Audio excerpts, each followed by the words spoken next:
Hello, my reading strategy that I chose to talk about was the predict strategy or jigsaw topic. And in the textbook that we are working in chapters 3, 4, 5, and 7, it gives examples of different reading strategies for this topic in itself. And in chapter 3, it talks about the Frere model, which is something that I also used in my last ATPA lesson. So in the model, the students will be asked to consult the text and read and locate slash and or predict additional examples of the concept, essential characteristics, and non-essential characteristics. The reasoning for having them predict something is because it allows students to kind of visualize what they're looking for in the content. And this, again, we talk about this in chapter 3 as well. They use another model, and it's the DRTA, directed reading thinking activity. So it's not a model, it's an activity. And it has the students, so they are encouraged to activate their prior knowledge before previewing the chapter title, subtitles, charts, maps, pictures, and so on.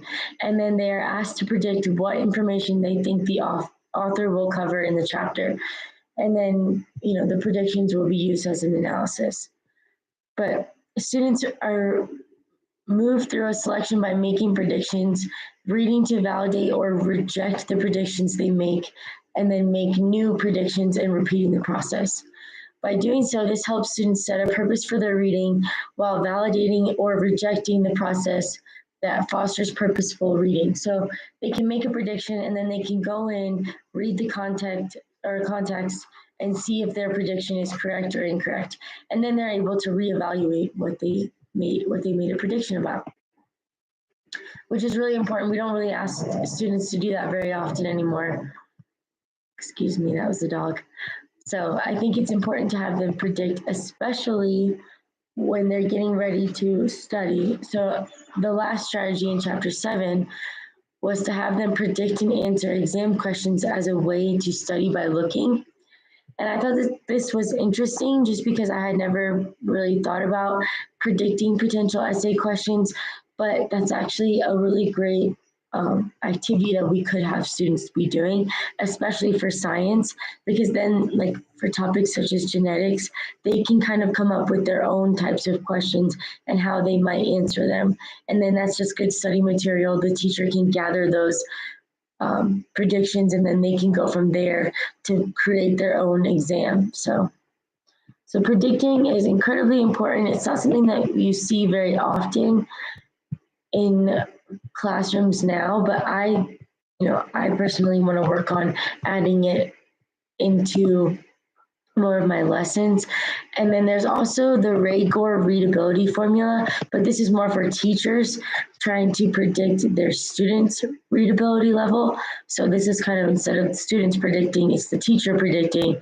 And in the textbook, they suggest that consider the purpose of getting a readability score by choosing a formula and choosing one that's carefully and considering the formula's screening devices and all the score's probability statements, and then deciding which formula you want to use for your own classroom.